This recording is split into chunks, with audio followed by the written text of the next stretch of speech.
रोजच पाहतो तुझा चेहरा, आज वाटे नवीन काही. शृंगाराची खान तुझी, नजरेचा बाण घायाळ करी. कमरेवरचा हात तुझा, नजर झुकवीत किंचित खाली.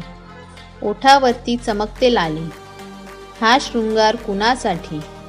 नटली अशी जणू भासते नटी, उतावीळ झाला जीव तुला भेटण्यासाठी. मधाळ तुझे ओठ, त्यावर ठेवून अलगद बोट.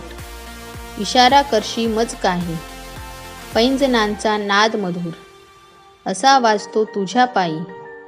चाल तुझी जणू चालली वाघीण, डुलते मान जशी डुलती नागिन. धन्यवाद मित्रांनो. अशाच आमच्या नवनवीन प्रेम कविता ऐकण्यासाठी आमच्या व्हिडिओला लाईक करा, कमेंट करा, शेअर करा आणि आमच्या चॅनलला सबस्क्राईब करा. बाय.